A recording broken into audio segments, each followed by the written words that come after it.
Welcome back. For many of us, there are things about your grandmother that have left a lasting impression. They could be tangible or maybe just life lessons.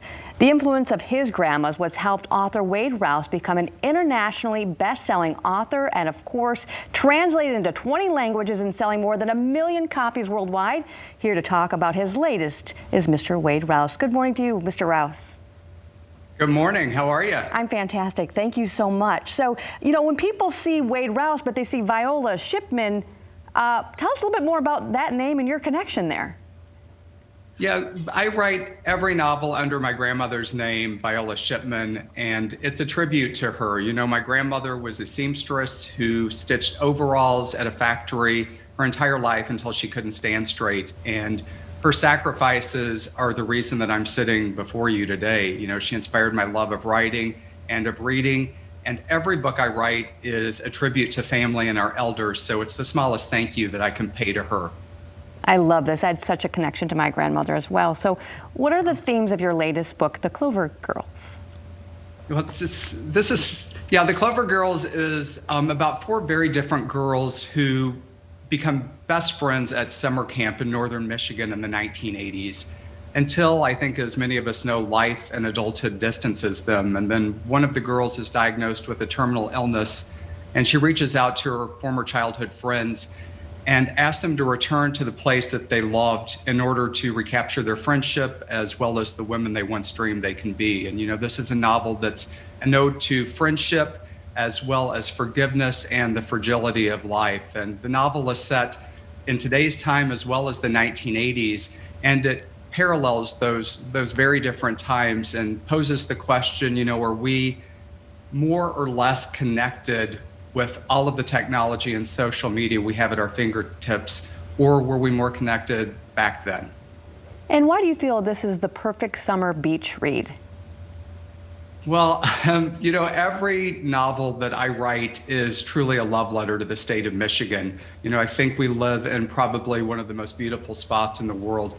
This novel is set in Glen Arbor, Michigan. So if you've been to northern Michigan, the beauty of Lake Michigan and Sleeping Bear Dunes and Empire Bluff Trail and Cherry Republic and all the beauty that it has in the summer.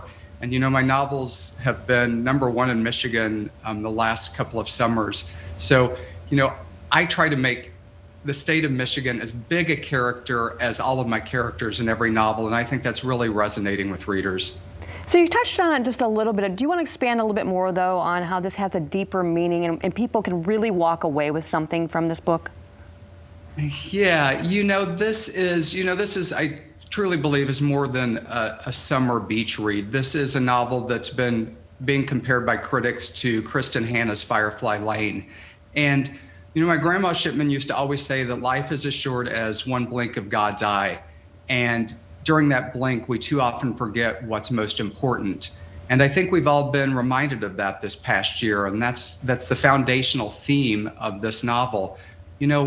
What matters most is each other. And that is, what this book reminds us all of. And we look at who's been there for us over the past year, and it's been our friends. They've been our lifeline, they've buoyed us, and this truly is a celebration of our forever friends. If you have a BFF, this is the book that I think that will sit in your soul for a very long time. I know it's hard to pick another favorite maybe that you have written because obviously you have such a strong connection, but real quick, any other one that jumps to the top of your mind that people should snag and put in that beach bag? Yeah, my last 2 novels, The Summer Cottage was the #1 best-selling beach read in Michigan in 2019, and it's set in Saugatuck, Michigan, and about an innkeeper that tries to save her family home. And last year was The Heirloom Garden, and it's set in Grand Haven, and it's about a woman who's isolated herself from the world, which is very fitting, with all we've gone through. And it's about how her flowers are really her family. So, I say stick them all in a beach bag. I love that. Means lots of beach days ahead. All right, Wade, thank you so much for your time this morning. Thank you so much. Yeah, the book launches tomorrow, so you can get it anywhere books are sold. Support Schuler Books. You have an incredible bookstore right in your backyard. And the books are also going to be end capped at Meyer all summer long. So, the biggest compliment for an author is to go out and pre-order it right now. It helps us immensely. And not this is necessary with the backdrop, but I think you're going to love the Clover Girls. Fantastic. Thank you so much again. Thank you for having me. It's our pleasure. We'll have all the details on our fox17morningmix.com website later today. We'll be right back.